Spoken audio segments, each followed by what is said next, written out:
अध्याय 7 खगोल वर्णन. श्रीपादची वल्लभ चरितामृताचा महिमा. पहाटे श्री तिरुमलदासांनी आपले आणि कुरकून सांगण्यास सुरुवात केली. अरे शंकर भट्टा, श्रीपाद वल्लभांचे दिव्य चरित्र अद्भुत, अतर्क्य व अपूर्व असे आहे. तुझ्यावर त्यांचा अपार स्नेह असल्या कारणाने त्यांचे दिव्य चरित्र लिखाण करण्याचे महत् भाग्य तुला लाभले आहे. श्रीपादांचे एकाच वेळी अनेक ठिकाणी प्रकट होणे. नरसावधानी मृत्यूमुखातून बाहेर पडल्यावर त्याच्यातील आकर्षण शक्ती क्षीणावली. पूर्वी साधना करीत असताना ज्या मनुष्याचे ते ध्यान करीत तो कितीही दूर असला तरी आकर्षित होऊन त्याच्या जवळ येत असे, ती शक्ती सुद्धा आता क्षीणावली. जे लोक पूर्वी त्यांना घाबरत ते आता अजिबात घाबरेनासे झाले. वेळ पडल्यास त्यांचा उपहास करून त्यांना दुखवीत असत. त्यांची आर्थिक स्थिती सुद्धा खालावत चालली होती. 2 वेळच्या पोटभर जेवणाची सुद्धा काही वेळा भ्रांत पडत असे. अशा कष्टमय अवस्थेत ते आक्रोश करीत घराबाहेर आले. त्यावेळी महाचार्य बापनाचार्युलू त्यांच्या नातवाला कडेवर घेऊन आपल्या घराकडे जात होते. राजा शर्माच्या घराकडून वळसा घेतल्यावर जो मार्ग येईल तो थेट बापनाचार्युलीच्या घराकडे जात असे. श्रीपाद बालपणी आपल्या घरापेक्षा अधिक वेळ आपल्या आजोबाच्या घरीच राहत. श्री नरसिंह वर्मा व श्री व्यंकटप्पा श्रेष्ठी यांच्या घरी सुद्धा स्वेच्छेने जात. श्रीपादांशी बोलावे असे नरसावधानींच्या मनात आले. त्या गोंडस आणि लढीवाळ अशा दिव्य बालकास एकदा तरी कडेवर घेऊन लाड करावे असे त्यांना वाटले. नरसावधानींची दृष्टी श्रीपादावर पडली. श्रीपादांनी नरसावधानीकडे पाहून मंद स्मित केले. ते अत्यंत मोहित करणारे होते. नरसावधानी भिक्षेसाठी श्रेष्ठीच्या घरी गेले. ते श्रीपाद श्रेष्ठीच्या मांडीवर खेळत असलेले दिसले. नरसावधानींकडे पाहून श्रीपाद मिश्किलपणे हसले. नरसावधानी भिक्षा घेऊन नरसिंहवर्माच्या घरी गेले. तेथे त्यांना श्रीपाद नरसिंहवर्माच्या खांद्यावर खेळत असलेले दिसले. नरसावधानीकडे पाहून श्रीपाद पुन्हा मिश्किलपणे हसले. एकाच वेळी बालक श्रीपाद श्रेष्ठींच्या वर्माच्या आजोबा बापना चार्युलू यांच्या घरी होते. नरसावधानींना हे स्वप्न आहे का विष्णुमाया आहे हे कळत नव्हते. गावातील लोक नरसावधानीचा छळ करू लागले. पादगया क्षेत्रातील स्वयंभूदत्ताची मूर्ती अदृश्य होण्यामागे नरसिंहधानीचा हात आहे अशी लोक निंदा करू लागले. या लोकनिंदेने पीडित होऊन नरसावधानी भ्रमिष्ठासारखे घरी परतले. त्यांना अशा स्थितीत पाहून त्यांची पत्नी अत्यंत दुःखी झाली.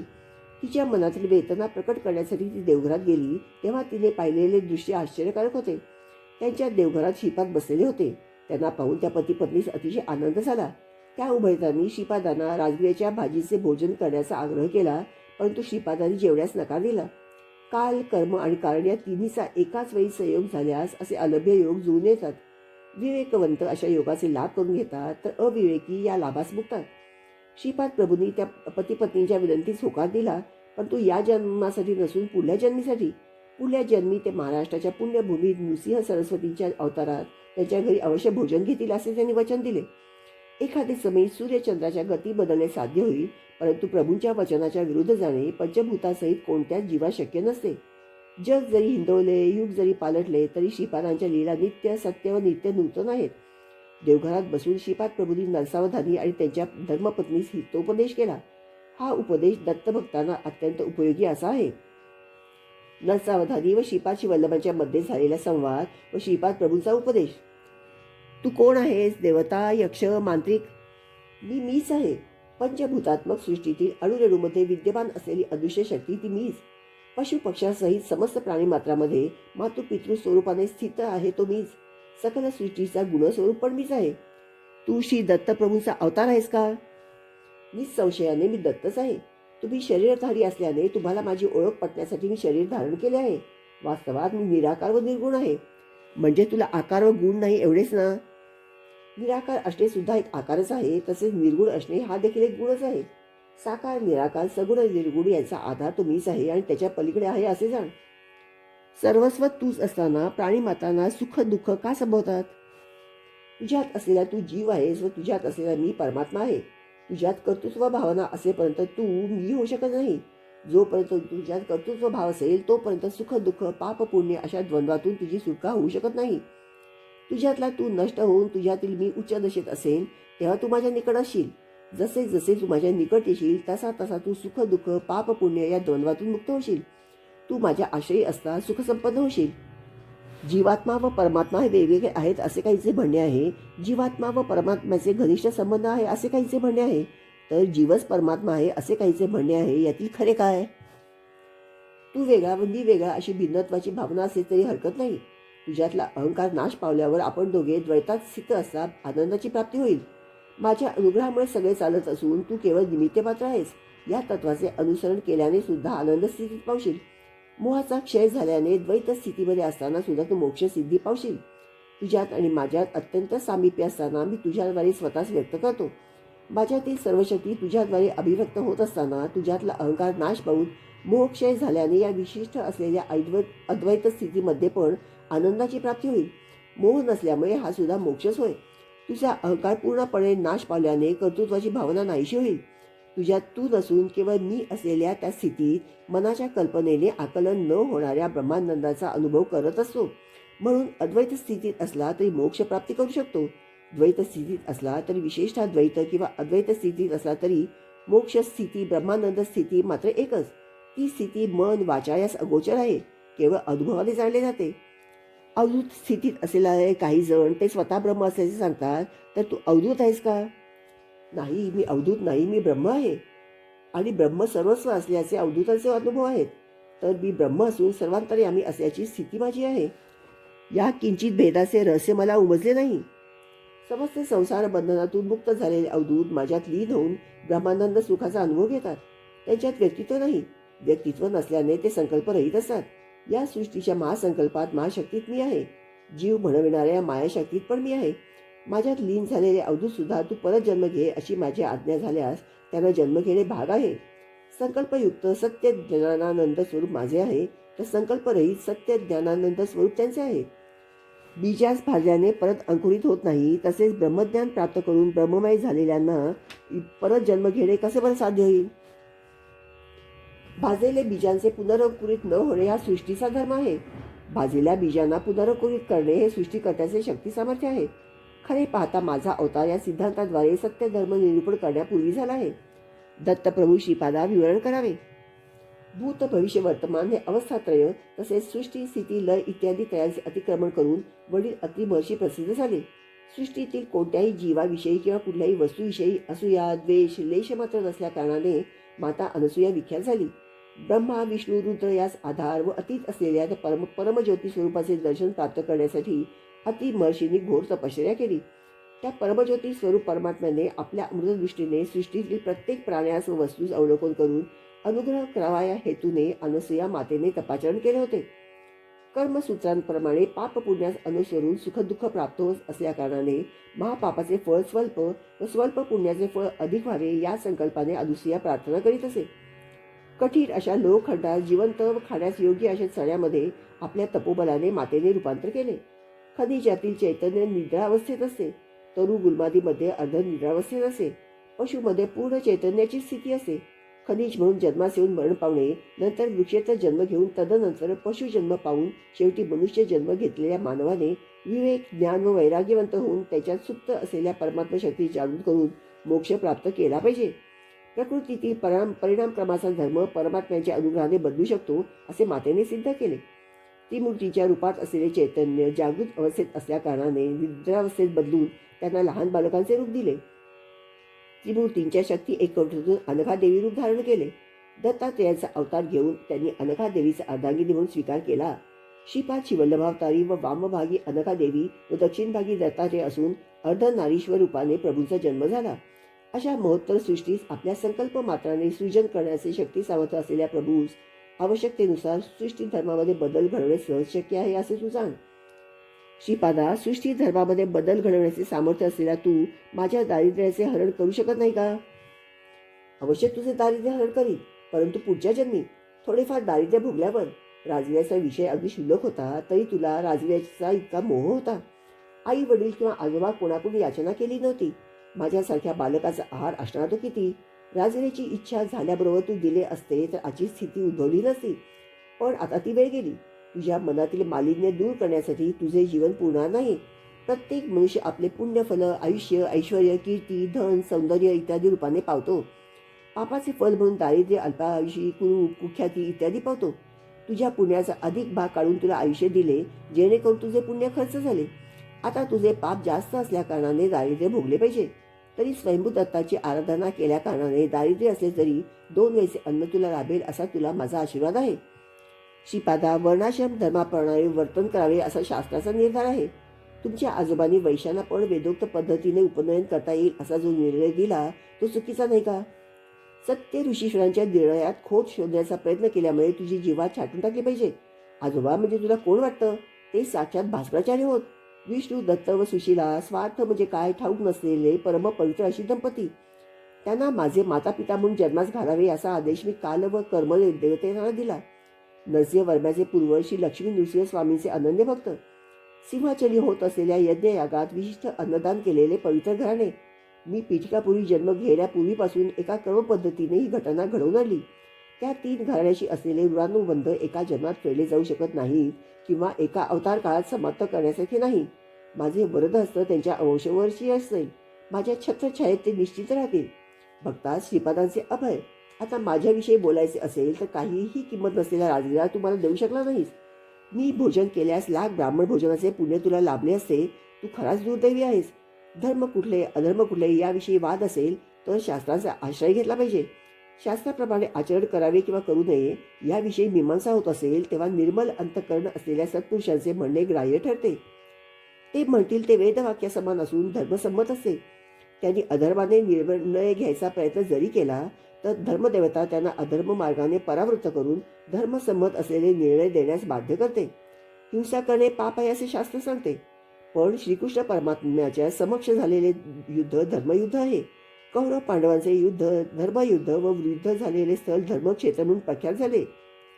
यज्ञ करणे पुण्य फलप्रद आहे, परंतु परमात्म्याचे स्वरूप असलेल्या शिवास आवाहन न करता केलेल्या दक्षाच्या यज्ञाचे शेवटी युद्धात रूपांतर झाले. दक्षाचे शिर धडावेगळे झाले. नंतर त्याला आजाचे शिर लावण्यात आले.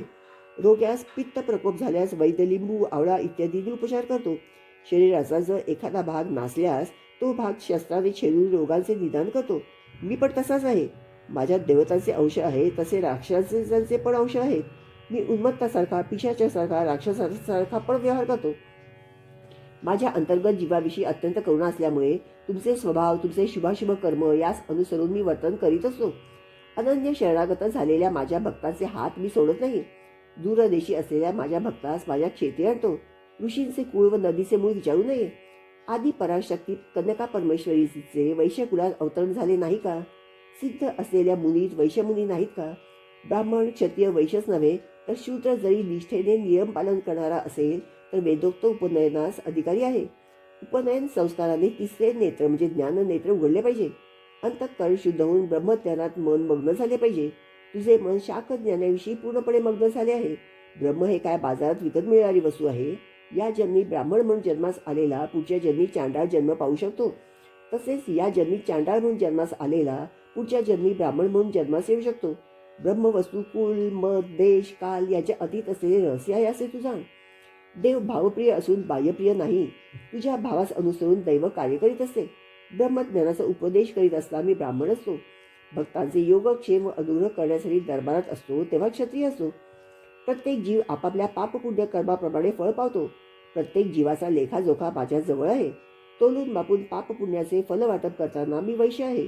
भक्ताचे कष्ट आपल्या शरीरावर घेऊन त्यांना सुख शांती प्रदान करण्याचा सेवाधर्म मी धारण केला असता शूद्र असतो. जीव मृत्यू पावल्यावर चिताग्नी देऊन त्याच्या शरीरास भस्मीभूत करून उत्तम गती प्राप्त करून देत असताना मी डोम असतो. आता तुम्हाला सांग मी कोणत्या कुळाचा आहे? श्रीपादा क्षमा करा, मी अज्ञानी आहे. आपण साक्षात दत्तप्रभू आहात. समस्त जीवाचा आशय तूच आहेस.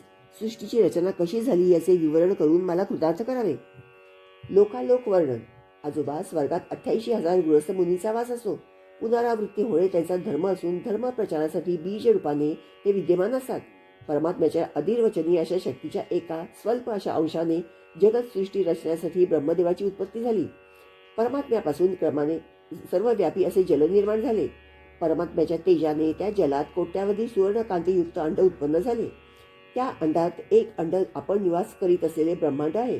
यातील आतले भाग अंधकारमय असून तेथे परमात्म्याचे तेज मूर्तिमान झाल्याने अनिरुद्ध हे नाव विख्यात झाले.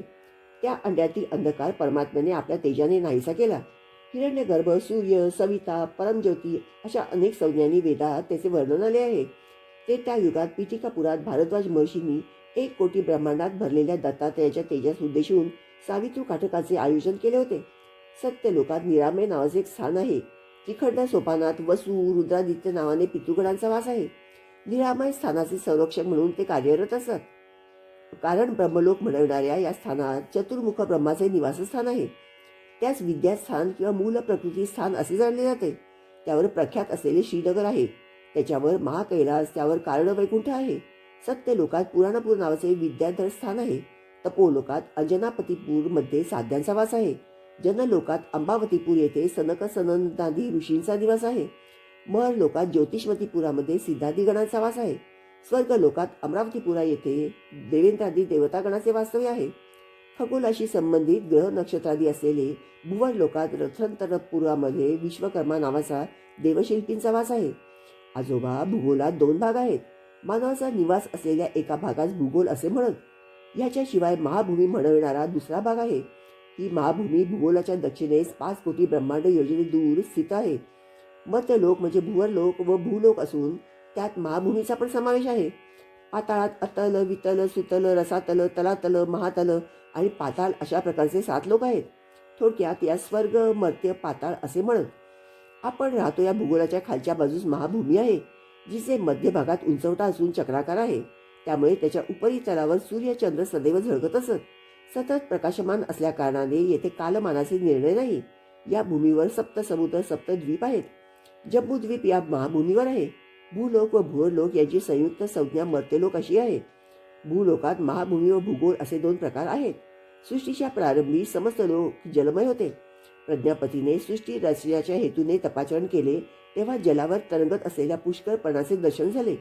प्रजापतीने वराह रूप धारण करून पुष्कळपणाजवळ पाण्यात बुडी मारली. खाली त्यास महाभूमी आढळली. तेथून थोडी ओली माती काढून आपल्या धारदार सुळ्यांनी त्या मृत्तिकेचे 2 भाग पाडले. एक भाग पाण्यावर आळून पुष्कळपणावर ठेवल्याने पृथ्वी झाली. आजोबा, याला भूगोल असे म्हणत. महाभूमीपासून भूगोलाचे अंतर 5 कोटी ब्रह्मांड योजने आहे. महाभूमीचा विस्तार 50 कोटी योजने आहे. जम्बूद्वीप नावाचे द्वीप या महाभूमीवर आहे. त्याच्या 9 खंड आहेत. देवखंडी देवता व गभस्यखंडी भूतांचा निवास आहे. पुरुषखंडी किन्नर, भरतखंडी मानव, शरभखंडी सिद्ध, गंधर्वखंडी गंधर्व, ताम्रखंडी राक्षस, शेलुखंडी यक्ष व इंदुखंडी पन्नगांचा निवास आहे. महाभूमीवर असलेल्या जम्बूद्वीपाच्या दक्षिणेस असलेले भरतखंडी, भरतपुरी, वैवस्वत, मनु, भूऋषी व मानवासमवेत राज्य करीत आहेत. महाभूमीवर जम्बूद्वीप असल्याप्रमाणे भूगोलावर सुद्धा जम्बूद्वीप आहे. माझा श्रीपाची वल्लभ अवतार पीठिकापुरी होण्या अगोदर 100 वर्षापूर्वी या महाभूमीत माझे आगमन झाले. महाभूमीवर असलेल्या जम्बूद्वीपाचा विस्तार 1,00,000 योजने आहे. जम्बूद्वीपावर केवळ भरतखंडी, वैवस्वत, मनु आहेत. इतर खंडात देव व योनींचा वास आहे. कोवळ्या उन्हासारखा प्रकाश असून तेथे दिवस किंवा रात्र याचे भेद नाही.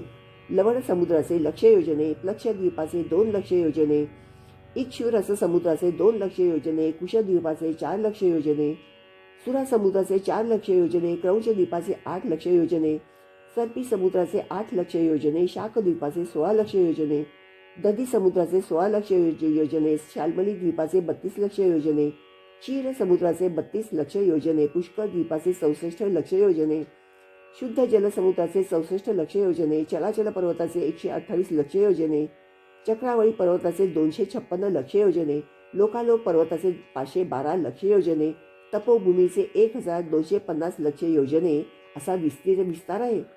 लोकालोक पर्वताच्या पलीकडे सूर्यरश्मी जाऊ शकत नाही, म्हणून लोकालोक पर्वत व अंधारात यामध्ये अंधकार पसरलेला असतो. अंडाताचे विस्तार कोटी योजने आहे. वराह अवतार किंवा नृसिंह अवतारास भूमीस व्याप्त करणारे असे अवतार नाहीत. वराह म्हणजे सुकर नसून 1 सुळा असलेला खड्गमृग आहे. द्वीपाधिपती, द्वीपादी देवतांचे वर्णन. महाभूमीत असलेल्या जम्बूद्वीपात स्वयंभू मनुने चक्रवर्ती म्हणून प्रथम पालन केले. त्यांचे 7 पुत्र 7 द्वीपांचे अधिपती झाले. लक्षद्वीपाचे मेधातिथी, शल्वल द्वीपाचे वपुषपंत, कुशद्वीपाचे ज्योतिषमंत, क्रौंच द्वीपाचे द्युतिमंत, शाक द्वीपाचे हव्य, पुष्कर द्वीपाचे सवन हे पहिले चक्रवर्ती होत. लक्षद्वीपातील चातुर्वर्ण्य आर्य, कुरर, विंदक, भाविन या नावाने प्रसिद्ध आहे. चंद्राकृतीत असलेले विष्णू ते यांचे आराध्य दैवत आहेत. शाल्मल द्वीपी कपिल, चारणक, पीत व कृष्ण असे 4 वर्ण आहेत. त्यांचे आराध्य दैवत विष्णू आहे. कुशद्वीपात दमी, शुष्मिन, स्नेह व मंदेह असे 4 वर्ण आहेत. त्याचे आराध्य देव ब्रह्मा आहे. क्रौंच द्वीपात पुष्कर, पुष्कळ, धन्य व पिष्य असे 4 वर्ण असून त्यांचे आराध्य दैवत रुद्र आहे. शाक द्वीपात मंग, मागध, मानस व मंद असे 4 वर्ण असून सूर्य भगवानाची ते उपासना करीत. पुष्कर द्वीपात मात्र चातुर्वर्ण्य नाही. सगळे देवतांच्या सारखे रोग व शोक मुक्त असून आनंदाने कालक्रमण करतात. त्यांचे आराध्य दैवत ब्रह्मा आहे. आपल्या भूगोलात जम्बूद्वीपामध्ये भरतवर्ष, किमपुरुष वर्ष, हरिवर्ष, केतुमाले वर्ष, इलावृत्त वर्ष, भद्राश्व वर्ष, रम्यक वर्ष, हिरण्यक वर्ष, कुरुवर्ष या नावाने भाग आहेत. महाभूमी गोलाकार असून मध्यभागी कासवाच्या पाठीप्रमाणे उंच आहे. या उंचवट्यास भूमंड असे म्हणत. भूगोल मात्र लिंबासारखे असते. महाभूमी मेरू रेखेस वळसा घेऊन ब्रह्मांडाच्या टोकापर्यंत व्यापून आहे. भूगोल मात्र ज्योतिषचक्राच्या समानांतरावर मध्यभागी स्थित आहे. महाभूमीच्या मध्यभागी असलेले मेरू रेखेच्या भोवती जम्बूद्वीप आहे. त्याच्या भोवती सप्त समुद्र द्वीपाधी आहेत. भूगोलाच्या उत्तरार्धात देवभाग व दक्षिणार्धास असुरभाग असे म्हणत. महाभूमीच्या मध्यभागी मेरू दैत्यप्रमाण असून जीवास पालन करणाऱ्या मनुचे निवासस्थान आहे. भूगोल जीवांचे निवासस्थान आहे. महाभूमीच्या भोवती असलेले चक्रवाळ पर्वतेश्वरी ज्योतिषचक्र स्थित आहे. भूगोल मात्र यापेक्षा भिन्न आहे. सप्त कक्षांनी आवृत असलेले ज्योतिषचक्र भूगोलाची रोज एक प्रदक्षिणा करीत आहे. महाभूमीत शीतोष्ण वातादी कमी असून सदैव प्रकाशवान असल्या कारणाने नित्य दिवस असल्याने काळाचे व्यत्यास नाही. भूगोलात ह्याच्या विपरीत आहे. महाभूमी केवळ पुण्यफल अनुभवण्यास प्राप्त करण्यास योग्य आहे. स्थूल शरीराने अप्राप्य आहे. भूगोल पुण्य मिळवण्यासाठी असलेली कर्मभूमी असून स्थूल शरीरधारी राहण्याची भूमी होय. महाभूमीवर मनु प्रलयाशिवाय दुसरे प्रलय उद्भवत नाही. भूगोलात युगप्रलय, महायुगप्रलय, मनुप्रलय इत्यादी घडतात. महाभूमीस धात्री, विधाती अशी नावे आहेत. भूगोलास मही, उर्वी, चिती, पृथ्वी, भूमी अशी नावे आहेत. आजोबा पाताळ लोकांविषयी सांगतो आहे का? अतल येथे पिशाच गण, वितल लोकात गुह्यक, सुतल लोकात राक्षस, रसातलात भूत, तलातलात यक्ष, महातलात पितर व पाताळात पन्नगांचा वास आहे. लोकातील निवासी, लोकाधिपती व खंडांचे विवरण. वितल लोकाचा व नवदिनींचा अधिपती कुबेर हा ब्रह्मांडाचा कोशाधिपती असून उत्तर दिशेस अलकापुरी येथे त्याचा वास आहे. वितल लोकाच्या मेरूच्या पश्चिमेस योगिनीपुरात मय राहतो. हा राक्षसांचा शिल्पी असून त्याने त्रिपुरासुरास आकाशात उंच विहार करण्यास योग्य असे त्रिपुर निर्माण करून दिले. सुतलातील वैवस्वतपुरात यमाचे अधिपत्य आहे. हा दक्षिण दिशेचा अधिपती आहे. या दगडात प्रवेश करण्यापूर्वी अग्निहोत्रा नदी आहे. या नदीस वैतरणी असे म्हणतात. पुण्यवंतास ही नदी सुलभ रीतीने ओलांडता येते, तर पापात्म्यास अति कष्टदायक ठरते. रसातलात पुण्यनगर येथे निरुती नावाचा दैत्य राज्य करतो. हा नैऋत्य दिशेचा अधिपती आहे. तलातल लोकात धनिष्ठापुरात पिशाच गणाबरोबर वेताळचे राज्य आहे. महातलात कैलासपुरी सर्व भूतगणासहित कात्यायनीपती ईशान तो ईशान दिशेचा अधिपती आहे. पाताळात वैकुंठ नगर आहे. त्यात श्रीमन नारायण पाताळात असलेल्या असुरांसहित वासुकी इत्यादी सर्पश्रेष्ठांबरोबर शेषशाही होऊन विराजमान आहेत. यात श्वेतद्वीपात असलेले कार्य वैकुंठ असे म्हणत. पाताळ लोकात त्रिखंड सोपान आहे. प्रथम खंडात अनंग जीवांचा निवास आहे. द्वितीय खंडात प्रेतगणांचा वास आहे. तृतीय खंडात यातनामय शरीर प्राप्त झालेले जीव दुःखाने आक्रोश करीत असतात. महाभूमीमध्ये सप्तसमुद्र, सप्तद्वीप आहेत. यांच्या मध्यभागी जम्बूद्वीप आहे. जम्बूद्वीपाचे नवखंडामध्ये विभाजन झाले असून दक्षिणेस असलेल्या खंडास भरतखंड असे म्हणत. भरतखंडास भरतपूर येथे स्वयंभू मनु राहत असे. अनेक पुण्यजीव, ऋषी इत्यादी स्वयंभू मनुच्या राज्यात वास करीत. ते लोकांचे तसेच धर्माचे पालन करीत. महाभूमीवर सप्तद्वीपाभोवती चराचर, चक्रवाळ, लोकालोक असे पर्वत स्वर्ग लोकापर्यंत व्यापून आहेत. हे कांती किरणास आपल्यामधून कधीच प्रसारित होऊ देत नाहीत. महाभूमीच्या खाली 7 अधोलोक आहेत. या सप्त पाताळ असे म्हणत. अतल लोकात पिशांचाचा निवास आहे. वितल लोकात अलकापुरीत कुबेर असतो व योगिनीपुरात राक्षसांसमवेत मय असतो. सुतल लोकात राजा बळी आपल्या परिवारासह असतो. वैवस्वतपुर यमाचे निवासस्थान असून तेथील नरकात पापी जीव यातना भोगतात. रसातल लोकात पुण्यपूर येथे निरुती भूतगणांसहित निवास करतो. तलातल लोकात धनिष्ठापुरात वेताळ राहतो व कैलासपुरी रुद्र. महातलात पितृदेवांचा वास आहे. पाताळात श्वेतद्वीप व वैकुंठ आहे. यात नारायणाचा निवास आहे. मेरूस लागून अधोभागी अनंग जीव, प्रेतगण व यातना देह असतात.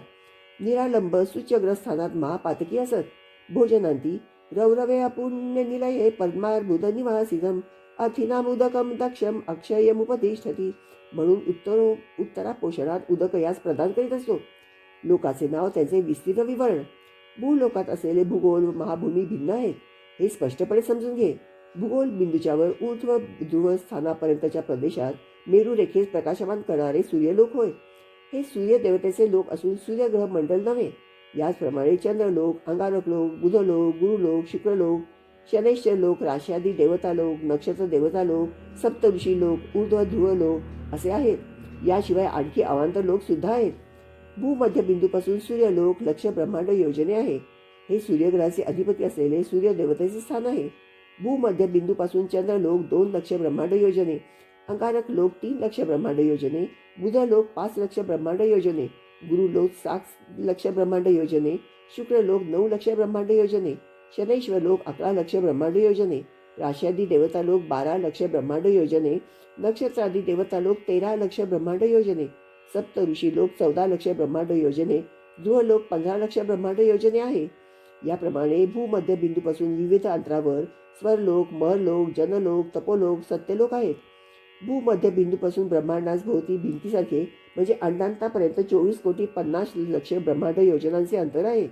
भूमध्य बिंदूपासून अंडांताच्या बाहेरपर्यंत 25,50,00,000 ब्रह्मांड योजनांचे अंतर आहे. भूलोक, भुवरलोक व स्वरलोक प्रलयकाळी नाश पावतात. स्वरलोकावरील महलोक थोडेफार नाश पावून थोडे स्थिर राहतात. त्यावर असलेले जन, तप, सत्यलोक ब्रह्माच्या आयुष्याच्या अंती नाश पावतात. स्वर्ग म्हणजे स्वरलोक, महलोक, जनलोक, तपोलोक, सत्यलोक व अंडांतापर्यंतचा प्रदेश. दत्त म्हणजे कोण? आजोबा, दत्त तत्व तुला अनुभवाचे असेल तर लक्ष वेळा जन्म घेतले पाहिजे. कोट्यानुकोटी ब्रह्मांडास व्याप्त करून त्यांचे अतिक्रमण करून असलेले एकमेव तेजो महाराशी म्हणजे दत्त. ते दत्त प्रभू तुझ्या समोर असलेले श्रीपाद वल्लभ आहेत असे जाण. श्रीचरणांनी केलेला हितोपदेश ऐकून नरसावधानी व त्यांची पत्नी चकित झाले. 1 वर्षाच्या बालकाने साधिकाराने एवढे महत्त्वपूर्ण व गहन असे विषय सांगणे व स्वतः दत्त असल्याचे निरूपण केल्यावर नरसावधानी व त्यांच्या पत्नीस राहले नाही. ते ढसाढसा रडू लागले. त्या दिव्य शिशूचे श्रीचरण स्पर्श करावे अशी इच्छा व्यक्त केली. त्या श्रीपादांनी नकार दिला. नरसावधानी व त्यांची पत्नी जागच्या जागी खेळून राहिले. श्रीपाद पुढे म्हणाले, मी दत्त आहे. कोट्यानुकोटी ब्रह्मांडात व्याप्त असलेले एकमेव तत्व मीच आहे. दिग हेच वस्त्र म्हणून दिगंबर आहे. जे कोणी त्रिकरण शुद्धीने दत्त दिगंबरा, श्रीपाद वल्लभ दिगंबरा, नरसिंह सरस्वती दिगंबरा म्हणून भजन कीर्तन करतात तेथे मी सूक्ष्म रूपाने सदैव असतो. माझे मातामह असलेले श्री बापनार्य परप्रांतातून पादगायक शेती श्राद्धादी कर्म करण्यास आलेल्या लोकांस सेवाभावाने भोजन व राहण्याची सोय करीत असताना काही लोकांनी आक्षेप घेतला, कुठे आहे तुमचे स्वयंभू दत्त? अदृश्य झाले ना? तेव्हा श्रीपाद म्हणाले, तो दत्त मीच आहे. मी जन्म घेतलेल्या पवित्र गृहात राहण्यास आलेले नक्कीच पवित्र होतील. पितृदेवतास अवश्य पुण्यलोकाची प्राप्ती होईल. जीवित असलेले जीवांचे तसेच मरण पावलेल्या जीवांचे योगक्षेम वहन करणारा प्रभू मीच आहे. मला जन्म मरण दोन्ही समान आहेत. तरी तू स्वयंभू दत्ताची आराधना केल्याचे फळ हेच का अशी व्यथा तुझ्या मनात आहे. तुझ्यावर असलेले आळ नाहीसे करण्यास स्वयंभू दत्ताचे दर्शन शीघ्र होईल आणि मूर्तीची प्रतिस्थापना होईल. तुला मी आयुष्य दिले, दत्त ध्यानी असू दे. पुढच्या जन्मी तुला अनुग्रह होईल असे आश्वासन देतो. या जन्मी माझ्या पादुका स्पर्श करण्याचे महापुण्य तुला नाही. कोट्यानुकोटी ब्रह्मांडाचे सृजन, रक्षण व लय करणारा एकैक प्रभू असा मी माझ्या वरद हस्तांनी तुला आशीर्वाद देतो. महाभयंकर अशा ध्वनींनी श्रीचरणांचे शरीरातील अणु परमाणू विघटित होऊन श्रीपाद अदृश्य झाले. बाबा रे शंकर भट्टा, श्रीपादांनी स्वतः त्यांच्या नामाच्या शेवटी दिगंबरा नाम जोडून जप करण्याचे मर्म या प्रकारे निरोपिले. त्यांचे सर्व व्यापक तत्व, निराकार असलेले तत्व साकार रूपात असे अवतरित झाले हे आपल्या कल्पनेच्या बाहेर आहे. लहान मुलाच्या रूपाने गोंडस रूप धारण करून आलेल्या त्या जगतप्रभूच्या लहानपणापासून करीत असलेल्या लीलांना अंत कोठे? श्रीपाद वल्लभांचा जय जयकार असो. फलश्रुती अज्ञान निवृत्ती, विवेकप्राप्ती.